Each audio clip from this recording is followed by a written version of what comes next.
오늘 우리에게 주시는 하나님의 말씀은 구약성경 창세기 32장 22절에서 26절에 있는 말씀입니다. 제가 봉독해 드리겠습니다.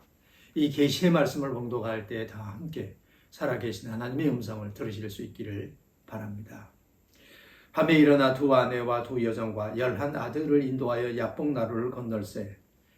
그들을 인도하여 시내를 건너가게 하며 그의 소유도 건너가게 하고, 야곱은 홀로 남았더니 어떤 사람이 날이 새도록 야곱과 씨름하다가 자기가 야곱을 이기지 못함을 보고 그가 야곱의 허벅지 관절을 치매 야곱의 허벅지 관절이 그 사람과 씨름할 때에 어긋났더라. 그가 이르되 날이 새려하니 나로 가게 하라. 야곱이 이르되 당신이 내게 축복하지 아니하면 가게 하지 아니하겠나이다. 아멘. 야곱은 형과 아버지를 속이고 장자의 축복을 받았습니다. 개인적으로는 참 기쁜 일이었습니다. 그러나 그 사건을 계기로 형 에서와 관계가 틀어지게 됩니다. 그래서 아무래도 함께 살기가 어렵겠다고 판단이 되어서 외삼촌 집으로 피신을 하게 됩니다. 행복은 관계에 달려 있습니다. 사이가 좋으면 경제적으로 어려워도 행복하게 살아갈 수 있습니다. 반대로 경제적으로 넉넉해도 관계가 나쁘면 함께 살아가기가 힘듭니다. 사이가 나빠지면 좁은 침대에도 더 넓습니다. 편안해야 될 가정은 들어가기 참 불편한 곳이 되고 맙니다. 관계가 어떠냐, 사이가 어떠냐, 이것이 행복의 척도가 되겠습니다. 야곱은 관계가 틀어진 다음에 행복하지 않았습니다. 그리고 집에 있는 게 가시방석 같았습니다. 결국 여기 있지 못하게 되고 부모 곁을 떠나가게 됩니다. 인생사 참 뜻대로 되지 않게 됐습니다. 그래서 자기가 원했던 것은 이런 것이 아니었는데 원치 않는 일이 일어나게 된 셈입니다.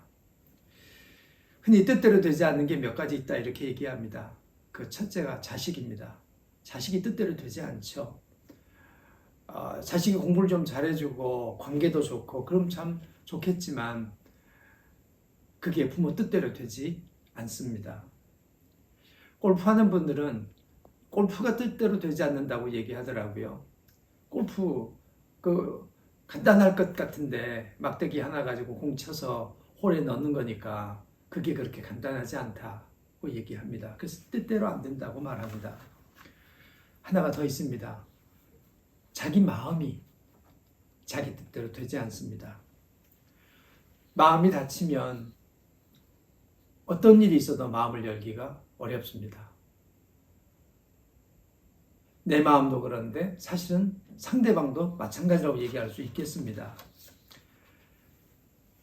두 형제, 쌍둥이니까 사이좋게 행복하게 살아갈 수 있었는데 이 야곱의 야심은 형 에서와 관계를 참으로 어렵게 만들어서 형의 마음도 닫아버리고 그리고 자기 자신의 마음도 불편해지는 이런 일이 있게 된 것이죠.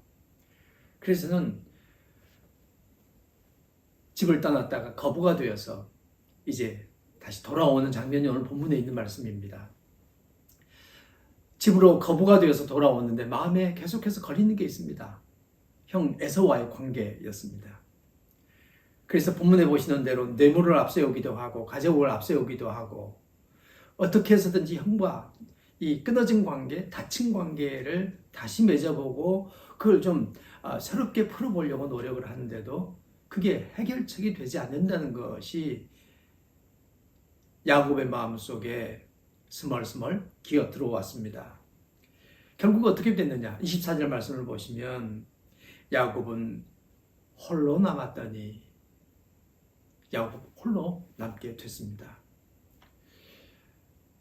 야곱은 홀로 남아서 쓸쓸함과 외로움을 달래면서 나는 이제 무엇을 해야 될 것인가 고민하게 됐습니다. 술을 마실 수도 있고 담배를 길게 내뿜을 수도 있었을 터인데 야곱은 하나님께 기도하는 시간을 갖습니다. 앞에 한 사람이 나타나서 그와 함께 씨름했다 이렇게 표현하고 있는데 야곱이 힘을 다해서 기도했다 이런 의미로 해석함이 옳을 것입니다. 앞에 있는 사람이 밤새 이 야곱과 씨름하는데 야곱을 이기지 못합니다. 날이 새면 이는 돌아가야만 돼서 나는 이제 날이 세리하니까 돌아가야 되겠다. 그래서 나를 좀 놔달라 라고 얘기하는데 야곱은 나를 축복해달라. 나를 축복해주기 전에 나는 이 손을 놓을 수가 없다. 그렇게 말합니다. 그러니까 그이가 네 이름이 뭐냐? 이렇게 묻습니다. 야곱이라고 대답합니다. 야곱은 발 뒤꿈치를 잡는 자라는 뜻이라 합니다. 늘 뒤에서 발 뒤꿈치를 잡는, 그래서 사람을 넘어뜨리기도 하고 사람을 속이기도 하는 그런 인생을 살아온 인물이 야곱이었습니다. 그랬더니 그가 네 이름을 야곱에서 이스라엘로 바꿔라 이렇게 얘기했습니다.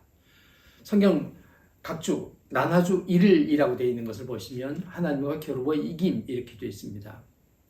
근데 고대 근동어로 공부한 분 얘기가 이 단어는 하나님과 겨루어 이김이라기보다는 하나님 나를 다스려 주세요 라는 뜻이라고 해석하는 것을 들었습니다. 저는 그의 해석이 마음에 와닿았습니다. 여러분 어떠신가요? 하나님과 겨루어 이김? 어떤 인간이 하나님과 겨루어 이기겠습니까? 하나님 나를 다스려 주세요. 그동안 나는 늘 다른 사람들의 발뒤꿈치를 잡는, 그래서 뒤에서 깨무는, 그래서 뒤에서 사람들을 힘들게 하는 그런 인생을 살았는데 하나님 저를 통치해 주시면, 저를 좀 다스려 주시면 제가 다른 사람들과 사이좋게 행복하게 살아갈 수 있겠습니다. 이런 의미를 가진 것이다 하는 거죠. 이스라엘입니다. 그래서 새 이름을 얻게 됩니다. 이 새 이름을 얻음과 동시에 이제 그는 떠났고 환히 동토오는 새벽을 맞게 되는데 야곱은 다리를 저읍니다. 절뚝거리면서 동토오는 새 아침을 맞이하는데 다리는 절지만 마음은 편안했습니다. 이제 내 잠꾀로 살지 않아도 되겠다. 하나님의 통치를 받으면서 살아가면 나는 이제 새로운 인생을 살아갈 수 있겠다. 다른 사람들과도 좋은 사이를 누리면서 살아갈 수 있겠다. 이렇게 확신하게 되었다고 말씀드릴 수가 있겠습니다. 결국 야곱이 변하게 됐다고 얘기할 수 있습니다. 그리고 마침내 형과 화해하게 됩니다. 때로 하나님은 인간을 홀로 남게 하시죠. 사실은 사람이 없어서 홀로 남게 되면 외롭죠. 그런데 사람이 있는데도 불구하고 이게 마음이 통하지 않아서, 말이 통하지 않아서 겪는 감정도 있습니다. 고독입니다. 외로움과 고독이 밀물처럼 밀려들게 되면 사람은 참 살아가기가 어렵게 되죠. 현대인들은 외롭기도 하고 고독하기도 합니다. 근데 외로운 사람보다는 고독한 사람들이 많은 것 같습니다. 그래서 군중 속에서의 고독을 느끼면서 사는 것이 현대인의 모습이다. 이렇게 얘기할 수 있습니다. 고독할 때, 외로울 때, 홀로 남겨졌다고 느낄 때 우리는 무엇을 해야 할까요? 하나님께 나아가야 합니다. 기독교 영성에서 매우 중요한 개념 중에 하나가 홀로 있음입니다. 그냥 막연히 홀로 그냥 남아서 덩그러니 앉아있는 게 아니라 홀로 남아서 하나님과 깊은 교제 속에 들어가는, 그래서 살아계신 하나님의 손길을 느끼는 그 순간이 우리에게 다가오게 될 때 기독교인들은 신앙의 새로운 전기를 맞이할 수 있다 그럽니다. 예수님도 가끔은 광야로 가셨습니다. 산으로 가셨습니다. 홀로 가셨습니다. 스스로 시간을 내서 홀로 가셔서 하나님과 대면하여 얘기하고 하나님과 깊은 교제 속에 들어갔습니다. 그리고 힘을 얻어서 다시 이 세상 속으로 내려와서 사람들을 돌보셨습니다. 홀로 있는 시간이 무의미한 게 아니라 그런 얘기인 거죠. 나 홀로 내버려졌다. 나 홀로 내 동댕이 쳐져 있다. 이렇게 겉으로는 그렇게 느껴질지 모르지만은 그 안에서 하나님과 깊은 교제 속에 들어갈 수 있게 된다면 그 홀로 남음이 내 팽개쳐져 있음은 아니다. 이런 뜻이 되겠습니다. 모세도 홀로 미디안 광야로 나갔습니다. 거기서 떨기나무가 불에 타고 있는데 재가 되지 않는 것을 보게 됩니다.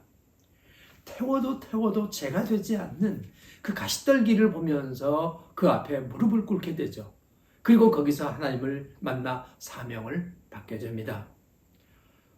홀로 남아서 하나님을 만나는 것은 때로 적막하고 쓸쓸하지만 우리 신앙의 새로운 계기, 전기가 되기도 합니다. 신앙의 비약이라고 하는 것, 한 단계 성장이라고 하는 것, 그것이 홀로 있을 때 비로소 가능해진다는 것은 참으로 놀라운 면이라고 말씀드릴 수 있겠습니다. 여러분, 홀로 남으셨나요?